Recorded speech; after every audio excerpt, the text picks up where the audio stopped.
자산의 종류가 부동산밖에 없는 것도 아닌데 주식이나 채권 그리고 금과 같은 상품이 장기간 아주 좋은 성과를 기록했다는 것을 무시하는 사람들이 많다는 느낌이 들었습니다. 일부에서는 20대를 위한 투자 방법을 설명합니다. 투자의 기초를 잡아주는 것은 물론 아주 단순한 형태의 적립투자 기법을 소개할 것입니다. 2부는 30대를 위한 투자 전략인데 단순한 형태에서 한 발 더 나아가 투자 3분법을 소개합니다. 불과 3개의 자산에 나눠 투자하는 것만으로도 얼마나 큰 성과를 올릴 수 있는지 놀라게 될 것입니다. 3부는 40대를 위한 투자 방법을 소개합니다. 주식과 채권 위주의 전략에서 벗어나 주식과 채권, 부동산을 모두 아우르는 탈무드 투자법을 소개합니다. 마지막 4부에서는 50대 이상의 사람들을 위한 전략을 소개합니다. 인플레이션에 맞서 어떻게 노후를 설계할 것인지 그리고 매년 어느 정도의 돈을 인출하는 게 좋은지 찬찬히 살펴볼 것입니다. 부디 이 책을 통해 많은 이가 막연한 불안을 벗어던지고 인생을 즐겼으면 하는 바람을 가져봅니다. 1부 20대를 위한 투자법 반반 적립투자.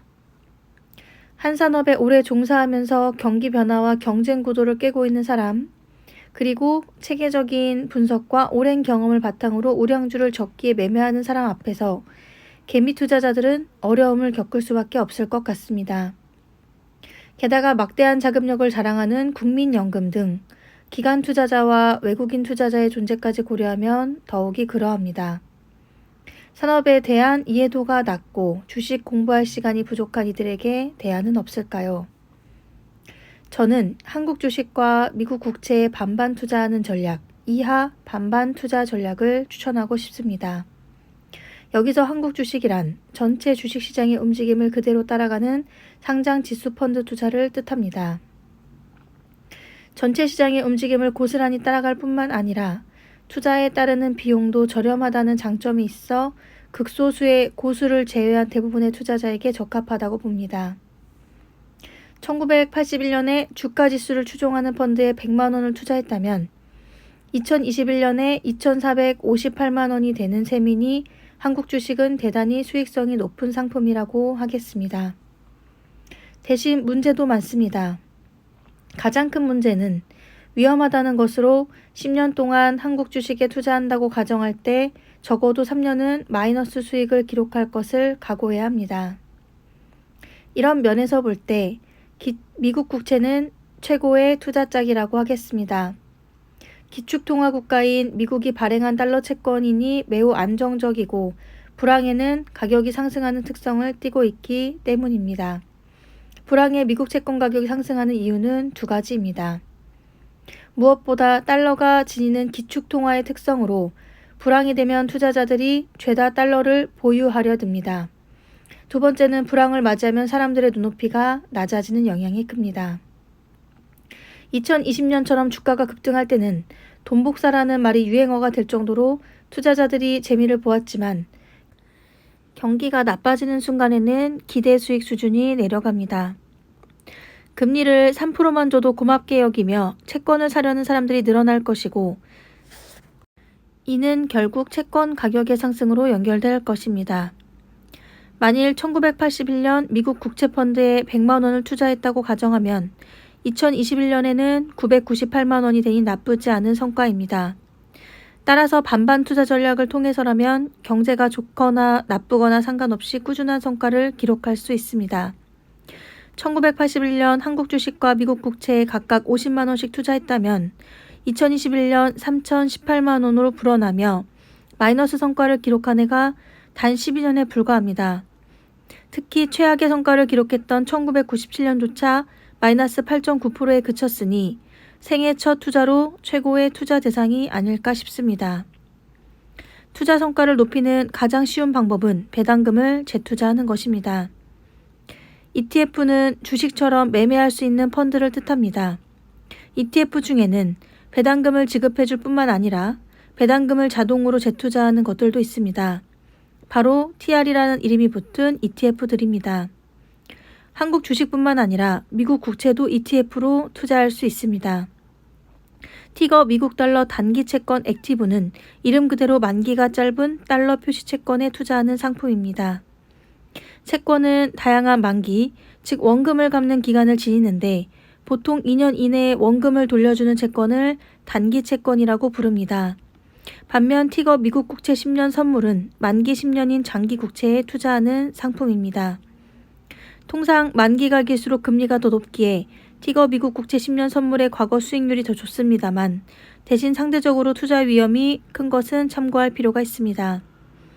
오랜 기간 투자를 할 사람들은 티거 미국 국채 10년 선물처럼 절대 수익률이 높은 상품을 선호할 것 같습니다. 반대로 1, 2년 내 전세자금 마련 등을 목적으로 달러를 사두는 분들은 티거 미국 달러 단기 채권 액티브가 대안이 될 수 있겠죠. 2부 30대를 위한 투자법 투자 3분법. 투자에 경험이 쌓인 30대 그리고 일찍 취직한 20대를 위한 투자 방법을 소개할까 합니다. 주식 비중이 이렇게 높아졌는데도 생각보다 투자의 위험이 떨어진다는 사실에 놀랄 분들이 많으리라 생각합니다. 투자 3분법은 이름 그대로 한국 주식과 미국 주식 그리고 미국 국채에 3분의 1씩 투자하자는 것입니다. 이렇게 하면 주식의 투자 비중이 3분의 2에 이르기에 수익률이 꽤 높아지고 또 미국 국채를 3분의 1 정도 보유하기에 2020년이나 2008년 같은 폭락장에도 어느 정도 방어력을 가질 수 있기 때문입니다. 이제 본격적으로 투자 3분법을 한국 주식 절반, 미국 국채 절반, 반반 투자 전략과 비교해 보겠습니다. 반반 투자 전략을 실행에 옮기면 1981년 100만 원을 투자했을 때 2021년 3,711만 원이 되는 반면 투자 3분법으로 투자하면 6,645만 원이 됩니다. 게다가 수익률의 변동성, 즉 안정성도 투자 3분법이 더 낮습니다. 반반 투자는 1981년 투자를 시작한 이후 10번이나 마이너스 성과를 기록했지만 투자 3분법은 1981년 이후 단 3번만 손실이 발생할 정도로 안정적입니다. 참고삼아 말씀드리면 이상의 두 전략 모두 배당금을 재투자하고 또 매년 한 번씩 리밸런싱한 것을 가정한 성과입니다. 마지막으로 1981년 100만 원을 투자하고 그대로 내버려 두는 게 아니라 매년 100만 원을 새로 불입하면서 리밸런싱 한다고 가정한 성과는 다음과 같습니다. 한국 주식, 미국 국채에 매년 100만 원씩 추가 불입하는 식으로 투자했다면 2021년에는 2억 8,230만 원이 됩니다. 한편 1981년 이후 투자 3분법으로 매년 100만 원을 불입했다면 1990년대에는 큰 성과를 낼 수 있었기에 2021년에는 4억 9,793만 원으로 불어납니다. 물론 투자금이 100만 원이 아니라 더 많은 돈이 있었다면 자산이 훨씬 더 커졌겠죠. 미국 주식 투자는 어떤 ETF가 좋을까요? 미국 주식에 투자하는 국내 상장 ETF는 여러 가지가 있습니다만 저는 두 가지 기준을 가지고 있습니다. 첫 번째는 환해지를 하지 않는 ETF를 선호하는 것인데 여기서 환해지란 환율의 변동을 억제하기 위해 선물 등의 파생 상품을 이용하는 상품들입니다. 상품명 제일 끝에 H 표시가 들어있으면 환해지 상품입니다. 환해지 상품을 선호하지 않는 이유는 우리 경제가 어려울 때마다 달러 가치가 상승해 해외 투자의 성과가 개선되는 것을 온전하게 누리기 위해서입니다. 두 번째 기준은 배당을 재투자하는 TR인지 여부입니다. 이상의 두 기준으로 저는 환해지를 하지 않고 TR이 붙은 코덱스 미국 S&P 500 TR을 선호하는 편입니다. 3부 40대를 위한 투자법 탈무드 투자법. 3부는 굳이 한국 부동산을 구입할 이유가 있는가라는 질문을 던집니다. 차라리 전세나 월세로 살면서 해외 리츠의 분산에 투자하면 어떠냐는 이야기입니다. 유대인의 경전 탈무드에서 가르치는 것처럼 자산의 3분의 1은 주식, 3분의 1은 채권, 그리고 3분의 1은 리츠에 투자하는 탈무드 투자법의 세계에 흠뻑 빠져보면 어떨까요? 저는 지난 2021년 상반기까지는 부동산 시장의 정점은 2023년일 가능성이 크다고 전망했습니다만 그해 가을부터 전망을 수정한 바 있습니다. 왜냐하면 2021년 여름부터 시작된 부동산 가격의 상승 속도가 너무 가팔랐기 때문입니다. 월간 기준으로 2% 이상 전국 아파트 가격이 상승하는 강세장은 저도 처음 경험하는 것이었으니까 말입니다. 주택가격의 급등세가 점차 진정될 것이라니 참 다행이지만 수년 뒤에 올 조정을 기다리다가 만에 하나 집값이 급등하는 위험을 대비할 방법은 없을까요? 한국 부동산만 부동산인 건 아닙니다. 가장 손쉬운 대안은 미국의 리츠에 투자하는 것입니다. 여기서 리츠란 부동산 투자 신탁 증권의 약자로 주거용뿐만 아니라 물류센터와 쇼핑몰 등의 투자에 발생한 수익을 투자자들에게 돌려주는 일종의 펀드라고 할 수 있습니다. 즉 부동산 펀드를 주식시장에서 자유롭게 거래하는 상품이 리츠라고 할 수 있습니다. 한국에 점점 많은 리츠가 상장되고 있지만 대부분 사업용 오피스 빌딩 혹은 리테일 분야에 치중되어 있기 때문에 미국 리츠가 투자의 대안으로 강조됩니다. 미국에는 인프라부터 물류센터와 데이터 센터 그리고 임대용 부동산 투자까지 매우 다양한 종류의 리츠 상품이 존재하며 또 투자하기도 편리하게 되어 있기 때문입니다.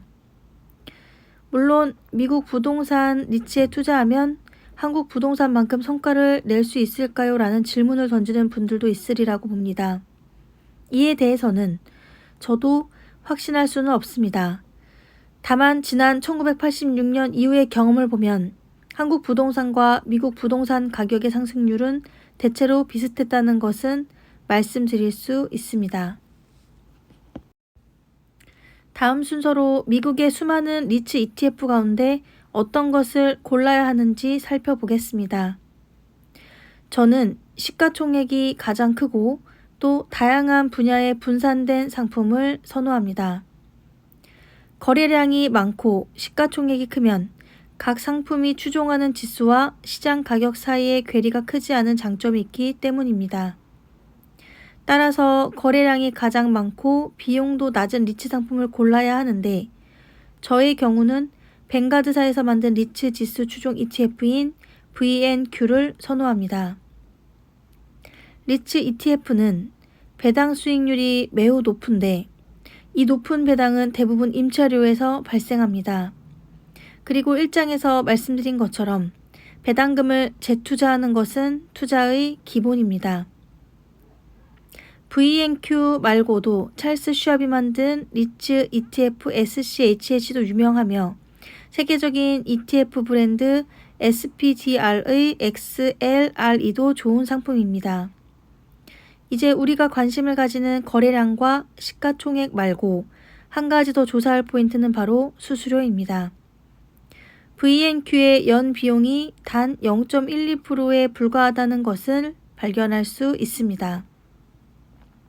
미국 리츠가 좋은 상품이라는 것을 알았으니 투자하는 방법을 살펴보겠습니다.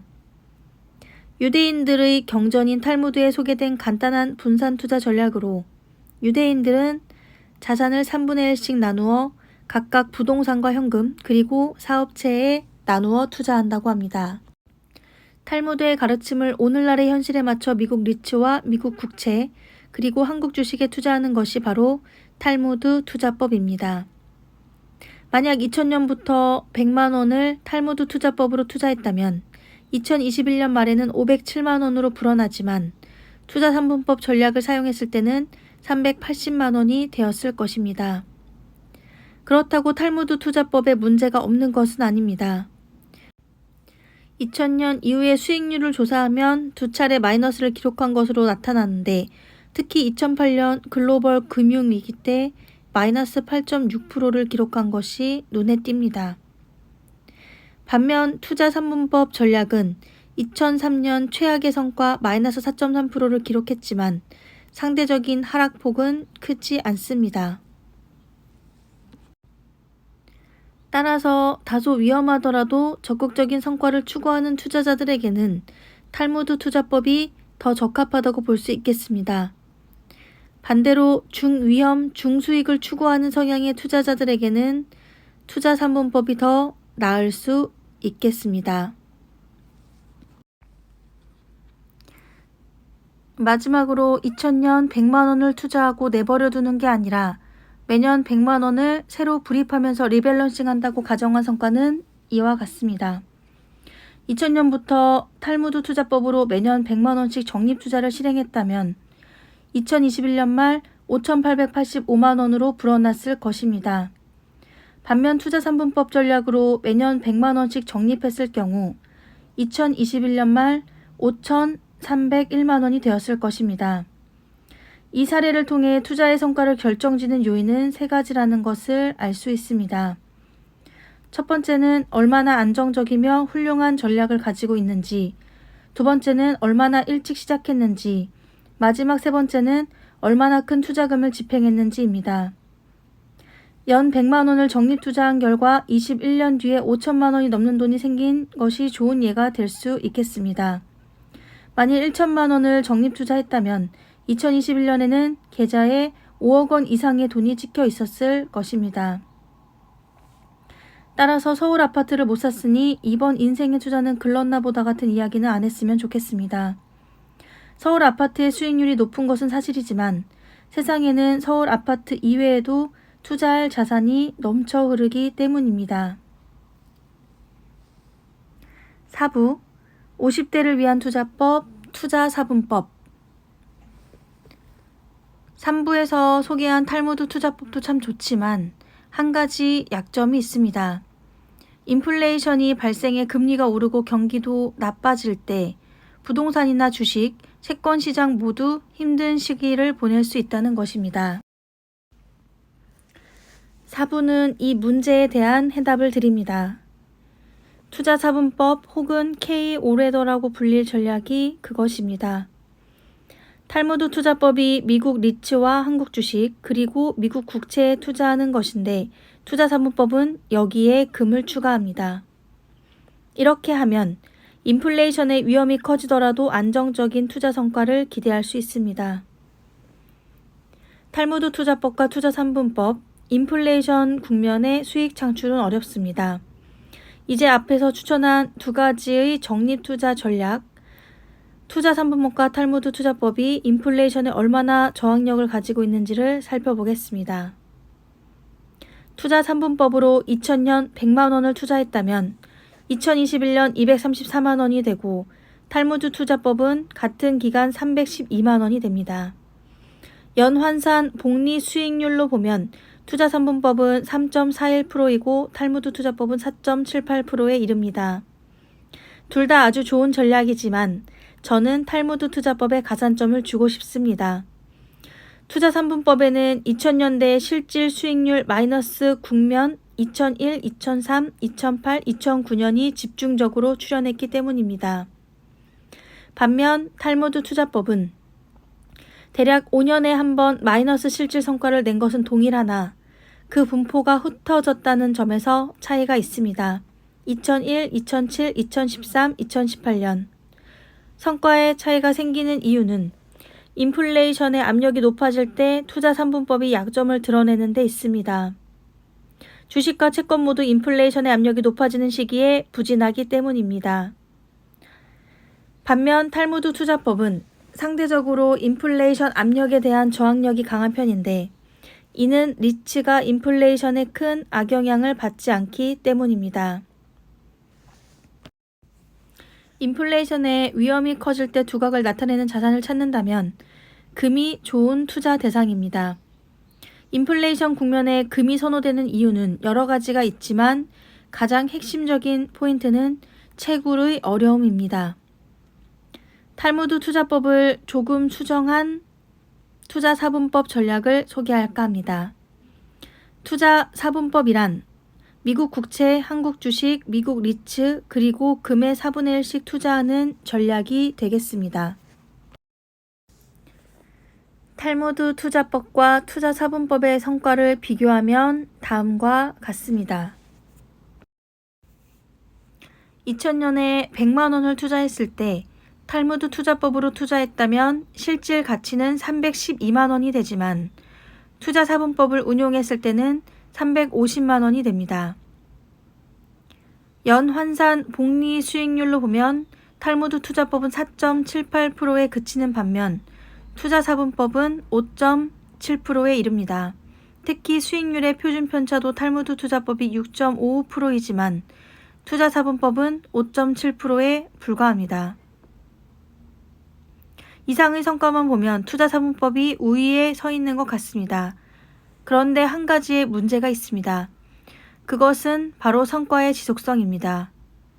지금은 2000년부터의 성과만 살펴보았는데 1980년대 이후 금의 장기 성과를 살펴보면 대단히 부진한 것을 금방 발견할 수 있습니다. 왜냐하면 1980년대에는 각국 중앙은행이 고금리 정책을 펼쳐 인플레이션 기대를 무너뜨리기 위해 노력했고 이 과정에서 금값이 폭락했기 때문입니다. 따라서 저는 투자사분법 전략을 1에서 3부에서는 소개하지 않았습니다.